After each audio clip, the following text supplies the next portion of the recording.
வணக்கம் நண்பர்களே, welcome to all in all Azhaguraja.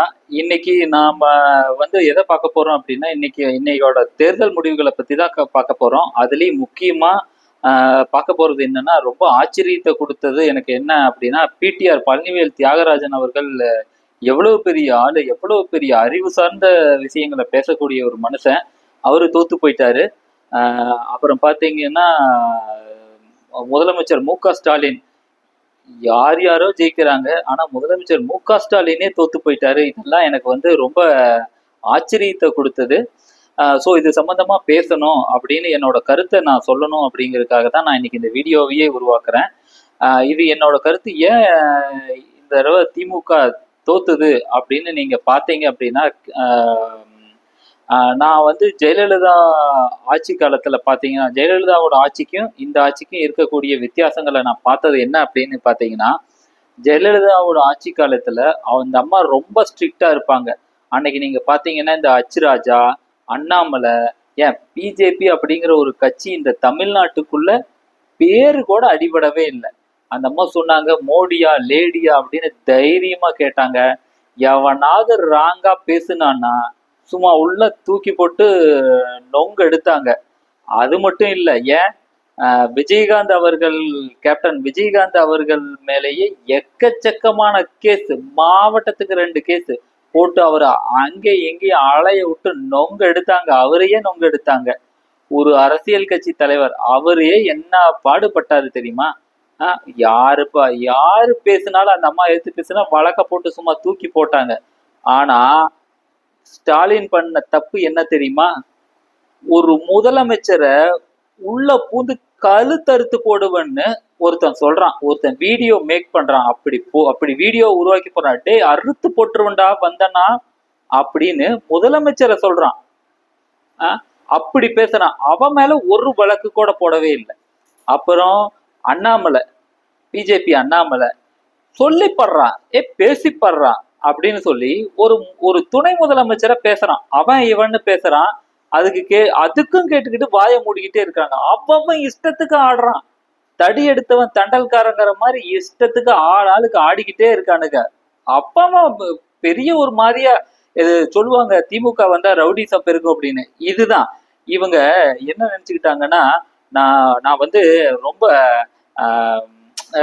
யாரு மேலேயும் ரொம்ப இதாவெல்லாம் நடந்துக்க மாட்டேன், நான் ரொம்ப ஜெனியூனா நடந்துக்குவேன் அப்படின்னு இவங்க நினைச்சுக்கிட்டு இவங்க எல்லாத்தையும் விட்டாங்க. அதனாலதான் அந்த அம்மா எல்லாத்தையும் அட்டைக்கு ஒழுங்க எல்லாம் வாழை சுருட்டிக்கிட்டு இருப்பாங்க. அப்படி வாழை சுருட்டிக்கிட்டு இருந்ததுனாலதான் அந்த அம்மாவோட ஆட்சியை எல்லாருக்கும் பிடிச்சிருந்தது. தொடர்ந்து 2வது முறை, அதுவும் 2வது முறை ஆட்சியில வரும்போது தனிச்சு நின்னாங்க. எந்த கட்சியோட கூட்டணியும் இல்லாம தனிச்சு நின்று 128 சீட்டு ஜெயிச்சு ஆட்சியை பிடிச்சாங்க அந்த அம்மா. ஆனா இவங்க முதலமைச்சரையே கழுத்தறுத்து போட்டுருவன்னு சொன்னவனை எல்லாம் கேஸ் போடாம விட்டாங்க.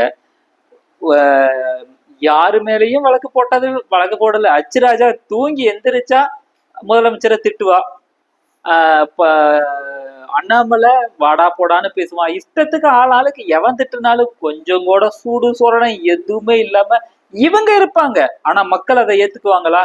என்னடா ஆளுக்கு இஷ்டத்துக்கு ஆடிக்கிட்டு இருக்கான், அவன் இஷ்டத்துக்கு பூச்சிக்கிட்டு இருக்கான், ஒருத்த மேலேயும் ஒரு நடவடிக்கை இல்லைன்னு ஒரு காமன் மேனா நான் நினைப்பேன்.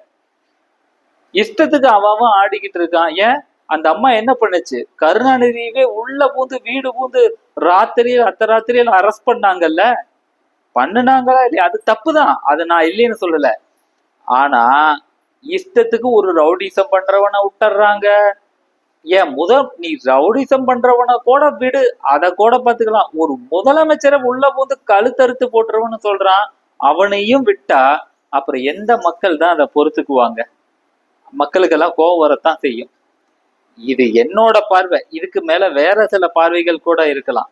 ஆனா ஏன் அப்ப அதிமுக ஜெயிச்சிருக்கோம் அப்படின்னா, அவங்க மக்களுக்கு அதிமுகவோட ஆட்சியை பிடிக்கல. இவங்க பிஜேபிக்கு ஒரு அடிமையா இருக்கிறாங்க. பிஜேபி என்ன கொண்டு வந்தாலும் சரி, டீலிமிட்டேஷனா ஆதரிக்கிறாங்க, நீட்டா ஆதரிக்கிறாங்க, வேட்டா என்ன சட்டம், வேட்டு ஓட்டு கோட்டுன்னு எந்த சட்டம் கொண்டு வந்தாலும் சரி எல்லாத்தையும் ஆதரிக்கிறத மட்டுமே முழு நேர வேலையா வச்சிருக்காரு எடப்பாடி பழனிசாமி. அப்புறம் எந்த மக்கள் ஏடிஎம்கே பக்கம் போவாங்க? ஆட்டோமேட்டிக்கா புதுசா ஒரு சக்தி வரும்போது போகத்தான் செய்வாங்க.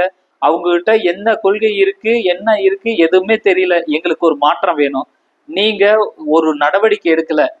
ஆஹ் முதலமைச்சர் முன்னாள் முதலமைச்சர் மு.க. ஸ்டாலின் அவர்களே, இந்த வீடியோவை பார்த்தா நீங்க தெரிஞ்சுக்குங்க.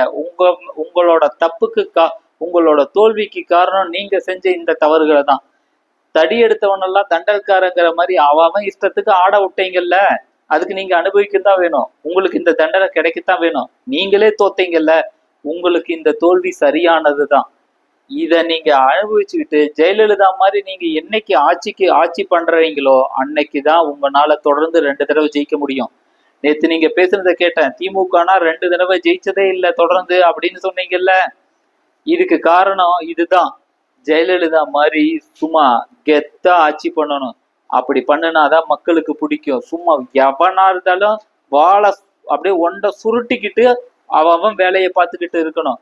நீங்க நலத்திட்டங்கள் பல கொண்டு வந்திருக்கலாம். ஆனா இந்த மாதிரி அவன் இஷ்டத்துக்கு ரவுடிசம் பண்றது, கண்டபடி பேசிக்கிட்டு இருக்கிறது, இதெல்லாம் விட்டீங்கல்ல, அதுக்குதான் உங்களுக்கு இந்த தண்டனை. நன்றி, வணக்கம்.